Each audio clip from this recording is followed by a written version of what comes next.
First place I'd like to take you is what many believe will be the world's deepest natural abyss. And I say believe because this process is still ongoing right now.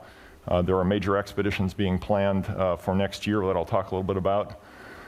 One of the things that's changed here in the last 150 years since Jules Verne had great science fiction concepts of what the underworld was like is that technology has enabled us to go to these places that were previously completely unknown and speculated about.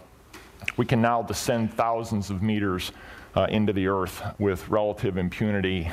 Along the way, we've discovered fantastic abysses and chambers so large that you can see for hundreds of meters without a break in the line of sight.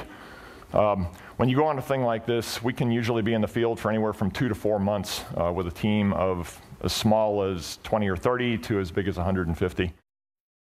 We have already gone far beyond the limits of human endurance from the entrance. This is nothing like a commercial cave. You're looking at Camp 2 in a place called J2, not K2, but J2. We're roughly 2 days from the entrance at that point, and it's kind of like a high-altitude mountaineering trip in reverse, except that you're now running a string of these things down. The idea is to try to provide some measure of physical comfort while you're down there, otherwise in damp, moist, cold conditions in utterly dark places. I should mention that everything you're seeing here, by the way, is artificially illuminated at great effort. Otherwise, it is completely dark in these places.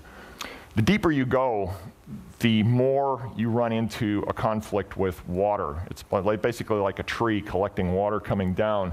And eventually you get to places where it is formidable and dangerous. And unfortunately, slides just don't do justice. So I've got a very brief clip here that was taken in the late 1980s. It's a descent into the Huautla Plateau in Mexico.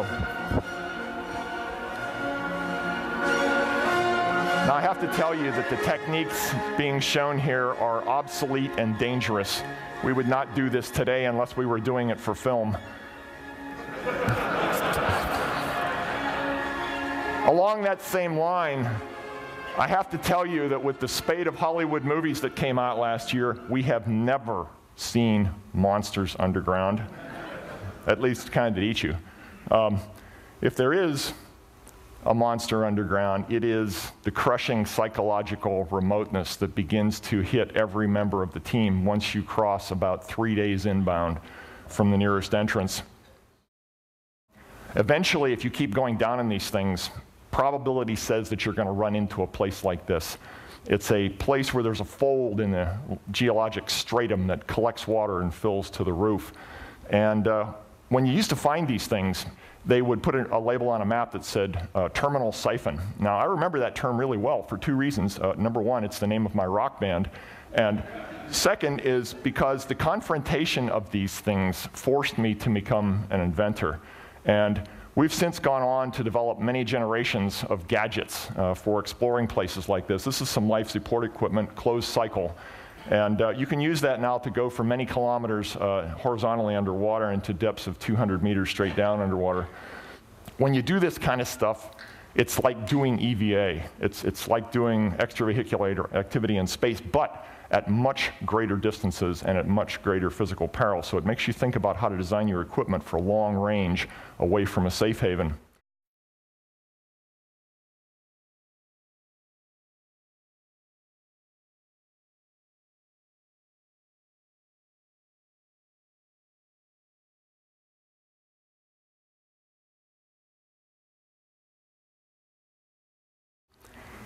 This is Europa. Carolyn Porco mentioned another one called Enceladus the other day. This is one of the places where planetary scientists believe there's a highest probability of the detection of the first life off Earth in the ocean that exists below there. For those who have never seen this story, Jim Cameron produced a really wonderful IMAX movie a couple years ago called Aliens of the Deep. There was a brief clip. We got some sound we're missing. A mission to explore under the ice of Europa would be the ultimate robotic challenge.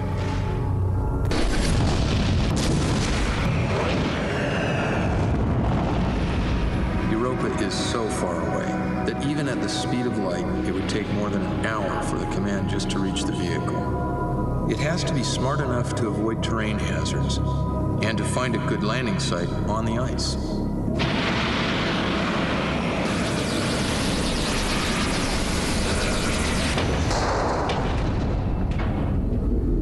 Now we have to get through the ice. You need a melt probe. It's basically a nuclear heated torpedo.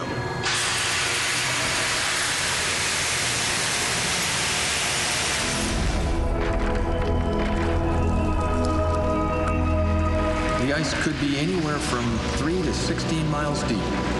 Week after week, the melt probe will sink of its own weight through the ancient ice until finally,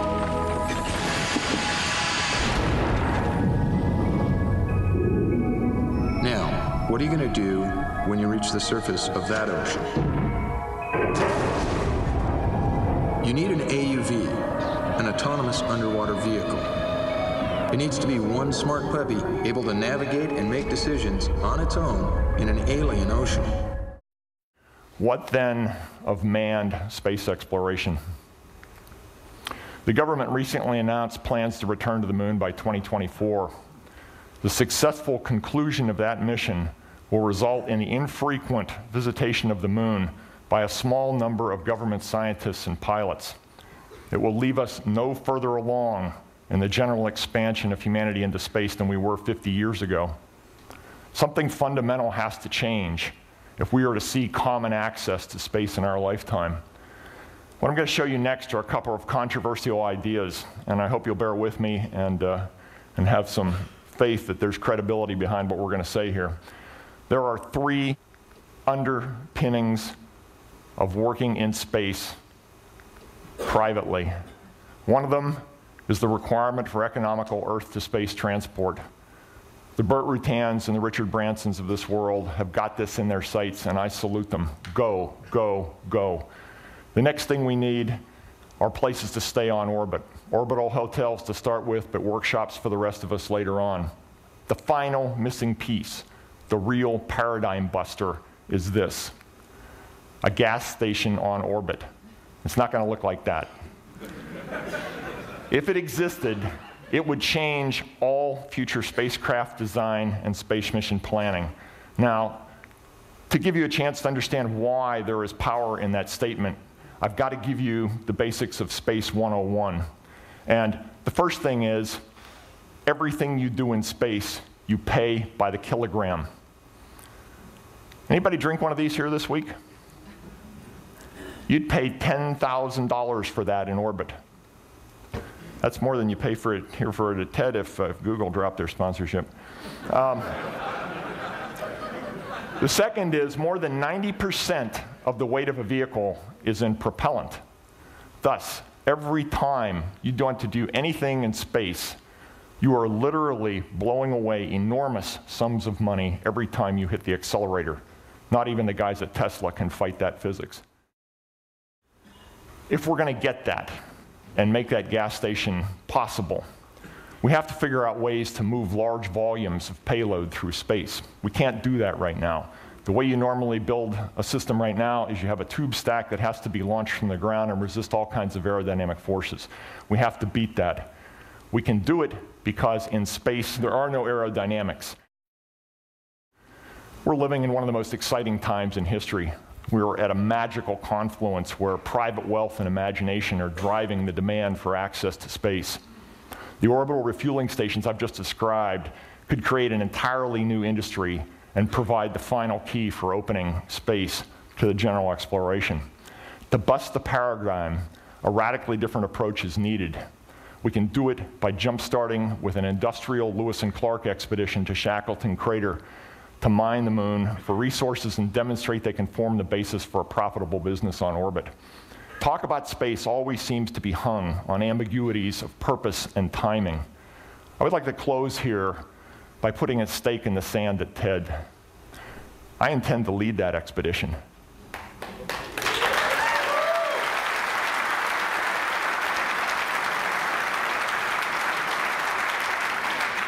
It can be done in 7 years with the right backing. Those who join me in making it happen will become a part of history. and join other bold individuals from time past who, had they been here today, would have heartily approved. There was once a time when people did bold things to open the frontier. We have collectively forgotten that lesson. Now we are at a time when boldness is required to move forward. 100 years after Sir Ernest Shackleton wrote these words, I intend to plant an industrial flag on the moon and complete the final piece that will open the space frontier in our time for all of us. Thank you.